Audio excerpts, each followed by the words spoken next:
Halo teman-teman, Assalamualaikum. Aku Bocah Poni. Dan di video kali ini, aku bakalan lanjutin cerita pengalamanku bersama si hewan imut atau yang biasa kita sebut dengan kecoa. Oh iya, bagi kalian yang belum tahu video sebelumnya, yaitu video yang part satunya, kalian bisa tonton dulu ya untuk video part satunya. Tinggal scroll aja video-video sebelumnya. Nanti pasti ketemu kok, insya Allah. Jadi sebelumnya di part 1 itu aku telah ngomongin beberapa kejadian aku bersama kecoa. Tapi bukan cuma di situ aja. Sebenarnya masih banyak kejadian-kejadian yang aku alami bersama kecoa. Oke, ngomongin masalah kecoa, jadi pada saat itu aku sedang duduk bersama ayahku. Kebetulan pada saat jam 1 pagi ayahku tuh habis kerja lembur. Jadi pada saat jam 1 itu tuh ayahku udah selesai kerjaannya. Dan dia tuh kayak bosen gitu. Akhirnya ayahku tuh mengajak aku buat menonton Jujutsu Kaisen. Ya pokoknya aku bangga banget lah punya ayah ibu. Oke, jadi pada saat itu kami menonton anime berdua. Kalian tahu kan suasana pada saat jam 1 pagi itu tenang banget. Karena orang-orang yang lain tuh udah pada tidur. Jadi kami berdua tuh bisa dengan santai menonton anime tersebut. Namun tiba-tiba saja suasana menjadi tegang pada saat ada benda coklat melayang di dekat TV. Ternyata itu adalah si hewan imut yang sedang terbang ke sana kemari tanpa tujuan yang jelas. Ayah, apa yang harus kita lakukan? Oke anakku, silahkan kamu urus kecoa itu. Soalnya bapakmu ini takut juga lah sama kecoa. Aduh, ya udah deh. Aku bisa nih nanganinnya. Tapi ayah, kita punya semprotan kecoa gak? Oh itu, ada itu di dekat lemari. Ambil aja. Akhirnya, karena ayahku lebih takut daripada aku harus membasmi kecoa tersebut. Aku ambil semprotan kecoa dan menyemprotkannya kepada kecoa tersebut. Tapi setelah aku semprot, nah, kecoa itu tuh malah semakin menggila gitu. Bukannya jatuh gitu kan, tiguling gitu, jatuh di lantai. Dia malah makin terbang ke sana kemari, makin gak jelas gitu. Pokoknya terbangnya itu makin cepat, makin ngawur dah pokoknya. Aku dan ayahku tuh pada saat jam 1 itu tuh malah teriak-teriak gak jelas lagi. Karena takutnya kecoa itu tuh malah hinggap di anggota badan kita. Bayangin aja coba, jam 1 pagi itu kita teriak-teriak gak jelas. Untung aja pada saat itu tuh gak ada tetangga yang marahin kita. Buset. Yasvi, cepetan sebut lagi. Ayah udah gak kuat mau kencing nih. Halah, iya bapak, aku masih. Ya, dan akhirnya aku menyemprotnya lagi sampai kecoa itu terjatuh ke lantai dan tak sadarkan diri lagi. Selamat dah. Nah, selain itu juga, aku pernah mengalami kejadian ini nih. Tapi kayaknya kejadian ini tuh udah pernah aku ceritain di video sebelumnya. Jadi pada saat itu, aku dan ayahku berjalan ke masjid untuk melaksanakan taraweh. Kebetulan kejadian ini tuh terjadi pada saat bulan puasa.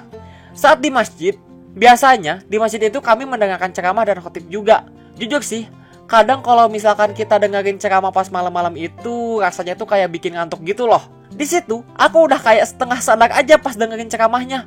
Ngantuk gak jelas, aduh bikin tidur kebawaannya tuh.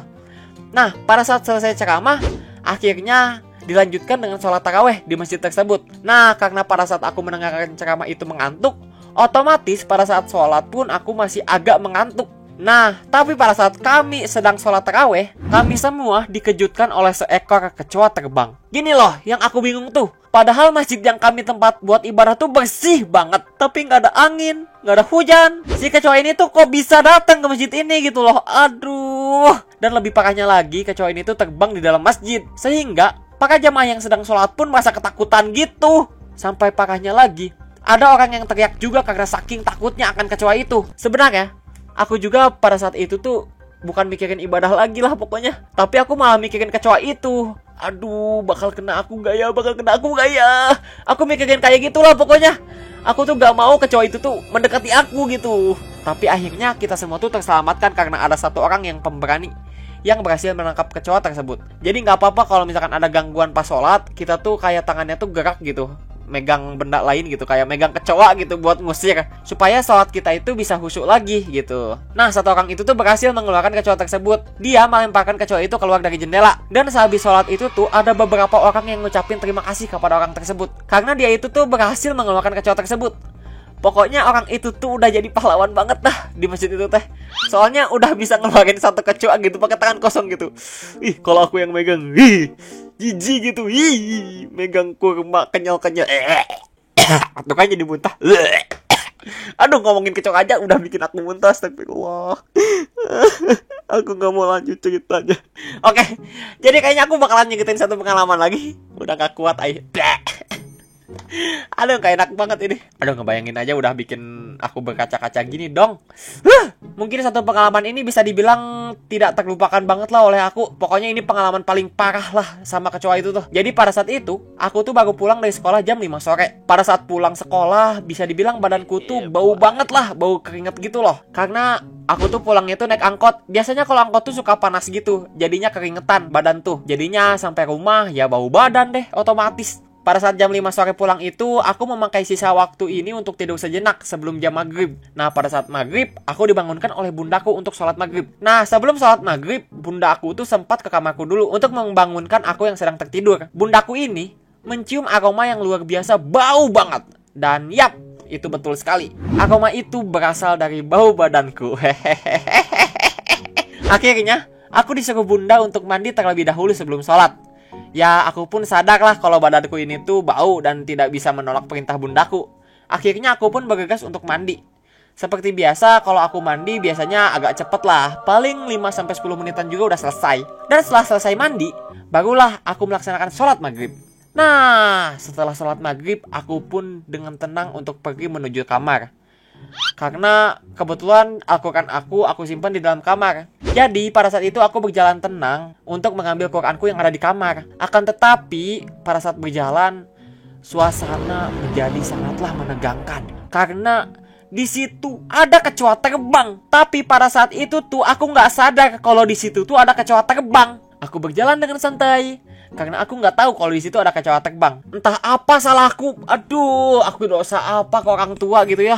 Aku tuh kayaknya udah ditargetkan gitu oleh kecoa tersebut. Udah dikunci oleh kecoa itu. Kecoa itu mendadak meluncur kepadaku yang masih belum sadar ini. Kecoa tersebut melesat dengan cepat dan masuk ke dalam bajuku.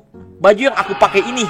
Dan di situ aku sampai menggigil karena ada sesuatu yang aneh di dalam bajuku. Di dalam bajuku tuh ada benda-benda yang bergerak gitu loh. Dan kalau ada benda-benda yang bergerak gitu, aku langsung sadar. Oke, fix, ini adalah kecoa. Seperti biasa, karena aku seorang laki-laki yang pemberani. Setelah kecoa itu masuk ke dalam bajuku, aku pun berteriak layaknya jantan dan membuka bajuku. Tetapi setelah aku membuka bajuku, ternyata kecoa itu ternyata ada di dalam kaos dalamku.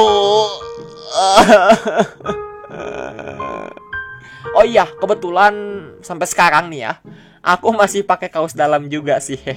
Jadi nggak langsung pakai baju gitu loh. Aku kira kecoa ini tuh ada di dalam bajuku. Ternyata lebih parahnya lagi, kecoa ini tuh ada di dalam kaos dalamku gitu.